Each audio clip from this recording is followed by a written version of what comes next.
सोरडारू पुरी अभिमुखे बाहरिला रथ काठ। गंजाम सोरडारू पुरी रथ खला अभिमुखे बाहरिला रथ काठ। सोरडा वनांचल अधीन गाजलबाड़ी संरक्षित जंगल पंडाखोल अंचल 72 खंड ढौरा काठ चिन्हट कर दुईटी ट्रक जोगे पुरी रथ कला को पठा जाइछि। चलित वर्ष चतुर्थ पर्यायर दक्षिण घुमुसर वनखंड सोरडा वनांचल रथ काठ जीवा बेले सोरडा अंचल काठ बोझे गाड़ी को घंट गिनी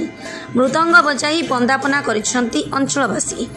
सोरडा और बड़कड़ वन विभाग तरफ विराट पटुआरे रथ काठ गाड़ी को स्वागत करने पाटपल्ली छकठारे पूजा अर्चना करथिले। वन विभाग कर्मचारी माने काठ बोझे गाड़ी को पूजा अर्चना करी विदाय करिसेंती। सोरडा अंचल चलित वर्ष चतुर्थ थर पई पुरी को श्रीजीऊ रथ निर्माण पई काठ जाउथिबारु अंचलवासी खूब खुशी व्यक्त करने सह काठ को गाड़ी छुई मुंडरे लगाइथिबा देखिबाकू मिलिछि। गंजाम जिल्लारू अमरेंद्र कुमार पटनायक का रिपोर्ट ओडिशा टुडे।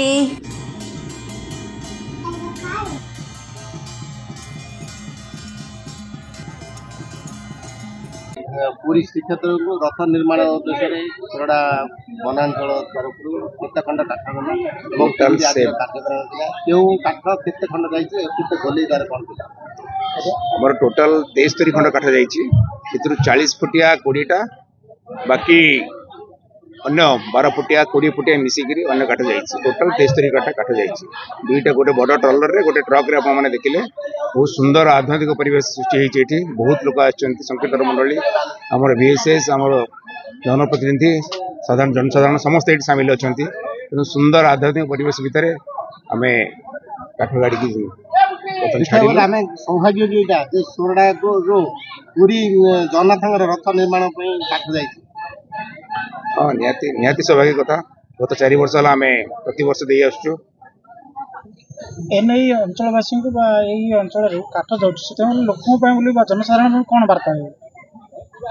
वार्ता जनसाधारण निश्चित भाव भाग्यवान कारण अंचल काठ जाऊँगी जगन्नाथ कम अंचल काठ व्यवहृत हो निश्चित भाव निजी गर्व करने कथा। मो षोलपाणी शतपथी अवैतनिक वन्यप्राणी तत्वधारक गंजाम जिला निर्माण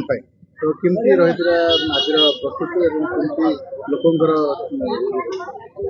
देखो दारुदेवता जगन्नाथ गोटे वार्ता आम घुमुसर अंचल प्रत्येक करूँ गछ ना तो मु ना दारुदेवता जगन्नाथ दारु आमर एठू जो काठ संग्रह करगला 74 काठ जाइए धौरा 39 असन 34 एपरी दुईटी गाड़ी 74 जाइए वन रही ही काठ मिल आम कथार कहू वन ही जीवन। आज अंचलवासी को आम धन्यवाद देवु जो वन सुरक्षा समिति अंचलवासी वन पाई जो प्रेम वन विभाग सहित मिसी जो कार्यक्रम करते तार फलस्वरूप आज 73 गोटी काठ रथ काठ जोटा कि 40 फुटिया काठ रथ निर्माण पूरी जा पारा। दारुदेवता जगन्नाथ माँ सुभद्रा एवं बलभद्र महाप्रभुंर आशीर्वाद रही अंचल सोरडा गोटे निश्चित भाव में देवदेवी अंचल ये अंचल लोक मान आध्यात्मिक चिंताधारा बहुत अधिक थी तार प्रभाव आज पड़ी आमर ये रथ काठ जापर तेणुक मुझे प्रथम सोरडावासी मान धन्यवाद देवी एवं वन विभाग को धन्यवाद देवी विभिन्न अंचल राजनैतिक व्यक्ति विशेष ठारू आरंभ कर सांबादिक प्रचारक प्रसारक एवं अवसर प्राप्त कर्मचारी वरिष्ठ कर्मचारी एवं मुख्यतः 100 रु अधिक महिला भौणी मान रही बाजा बाजणा कीर्तन सहित ये विदा देती देखो गोटे कथा आम सदा बेले कहू वन ही जीवन plant tree protect forest and save wild life आम एमती भावुँ मनीष जीवन जीवन जी काटिदेले वन आज जीवन सुरक्षा जो जंगल सुरक्षा करते एत सौभाग्य मु जड़े पूर्वतन कर्मचारी 18 मसीह अवसर नहीं सौभाग्य दक्षिण घुमुसर वनखंड प्राय 4 वर्ष है मिलूँ आम समय आम उत्तर घुमुसर जाता कि दक्षिण घुमुसर जाई नाला से निश्चित भाव सौभाग्य मुझे भावुँ जो आध्यात्मिक चिंताधारा जो आध्यात्मिक परिवेश ये सृष्टि होती मुझे रथयात्रा देखी रथयात्रा सोरडा भाई मैंने गछ बांटती एवं सहयोग करती मिष्टान बंटा हुए खेचुड़ी कर बंटा हुए से प्रभावटा आज सोरडार जो दारुदेवता जगन्नाथ प्रभाव आज ये जगह आसी पशि एवं लोक मैंने निश्चित भाव में सौभाग्य। खुशी अनुभव करिया कि प्रति वर्ष जीवा